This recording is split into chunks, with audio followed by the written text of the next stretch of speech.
Modern physics is going about saying this very beautifully, as it was said traditionally in the yogic culture. Shiva is like Shava, supreme energy, but inert. If you create vacuum states, suddenly virtual protons and virtual neutrons will get created in the vacuum space. Those who tried to grasp what is there in Kailash, they all merged with it. If you use the tool appropriately, it will let you settle down. It will go to the very core of knowing.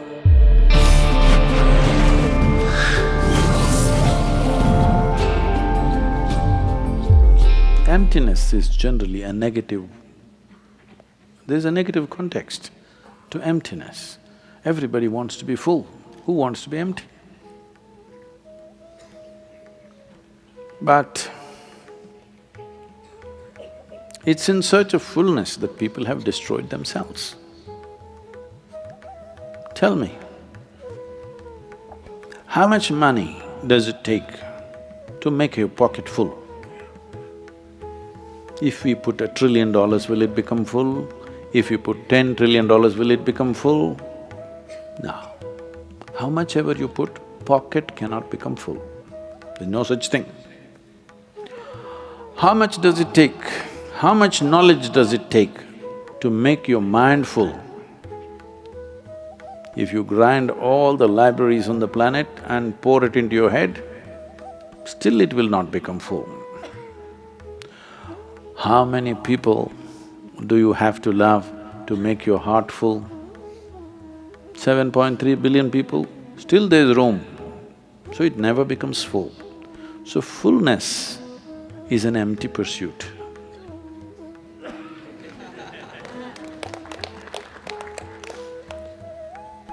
Emptiness is always total. Krishna said it very beautifully. When Arjuna asked, what is the nature of this damn truth? Because if I ask you, is this it? You say yes. If I ask you, is that it? You say yes. Another moment if I ask you, is this it? You say no. If I ask, is that it? You say no. What is the nature of this truth? Where is it? How is it? What form is it? So Krishna laughs and says, the nature of truth in the existence is such that what looks like poison, if you consume it, it will become the elixir of life. What looks like elixir, if you consume it, it will become your poison. Tell me, in pursuit of fullness, hasn't the whole humanity poisoned their own lives? Haven't we ripped off the planet in pursuit of fullness? When we say Shiva, we're talking about that which is not. That means there is no container. It's not something that can be in a container of any kind, not even in a cosmic container. It is in the lap of Shiva that cosmos is happening, because it's that which is not. When somebody realizes that or experiences that, we call that person also Shiva. This is how Adiyogi got labeled as Shiva, because he touched that dimension, became one with it. And the only way you can know it is by dissolving into it, not by grasping it. You cannot grasp it. Any number of stories, or these are situations which happened. Those who tried to grasp what is there in Kailash, they all merged with it. When I first went and witnessed Kailash about 14 years ago, since then I've been going every year. First 2-3 times when I went, the phenomena that's happening there, then I planned with a few people, let's come here and stay for 3 to 4 months, we'll figure out what the hell this is. When I touched a few dimensions of that, then I knew, unless I want to end it here, that's not the attempt you want to do. So now I just go, just enjoy the magnificent presence and come back. Because if you try to grasp it, the only way you can do it is by merging with it. not yet time for that. Shiva means, is described very beautifully like this, and today, modern physics is going about saying this very beautifully, as it was said traditionally in the yogic culture.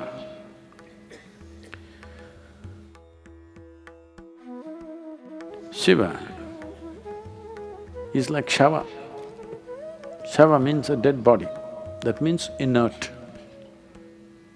He is not active, just inert. Supreme energy, but inert. So the story goes like this, Shiva was just lying there. Shakti, she's an offshoot of him, but she came and danced. And suddenly he woke up. Because she danced on his body, he woke up roaring, so we called him Rudra.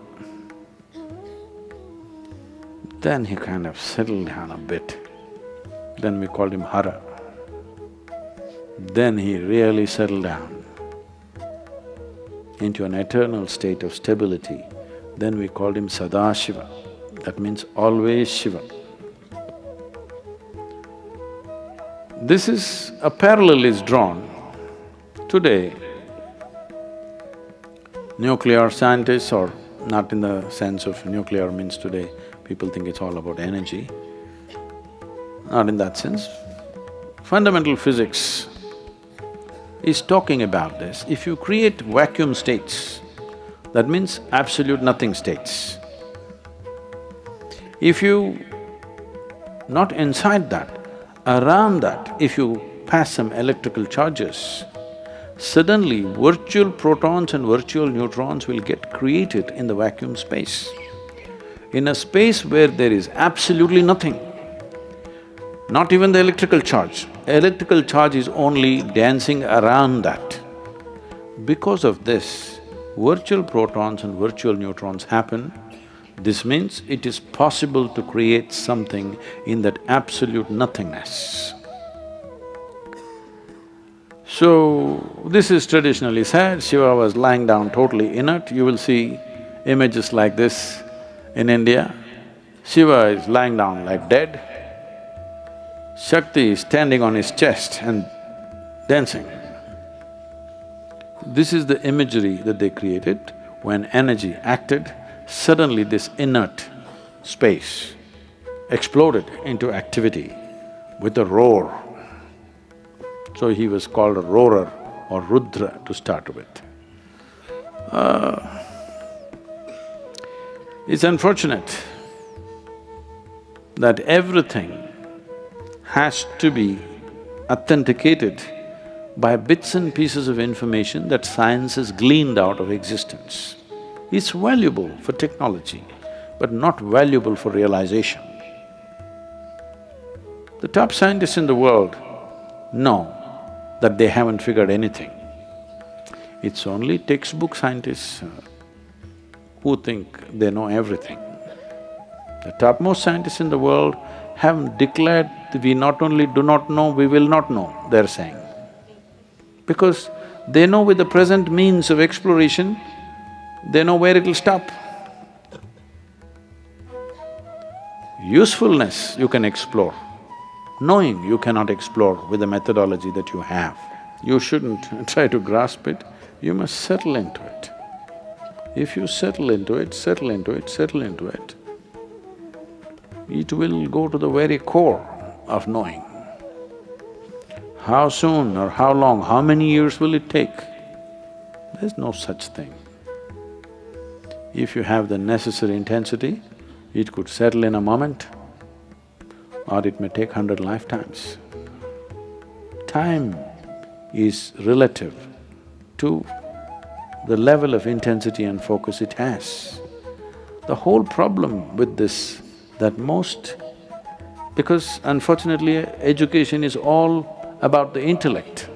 It's feeding only one dimension of our intelligence, which we call as the intellect. Because of that, we're trying to figure everything logically. That itself is a huge barrier. As long as you're locked up in your own logic, The magic of life will not reveal itself to you. This is why the process is designed in such a way, you simply settle. You don't try to go anywhere, just allow it to just settle down. What settles inwardly cannot go to a wrong place, isn't it? If you're going out, you may end up in a wrong place. You're turning inward, you cannot go to a wrong place. The deeper and deeper you go, you can only go to the source. You cannot go anywhere else. Outward journey you could get lost for a lifetime without knowing what's happening to you. Inward journey is not like that. And inward is not a journey really. It is just settling down. The process, the methodology of samyama is not samyama. It's just a tool. If you employ the tool properly, if you worship the tool, you will not get anywhere. If you preserve it, you will not get anywhere. Tool has to be used. If you use the tool appropriately, it will let you settle down.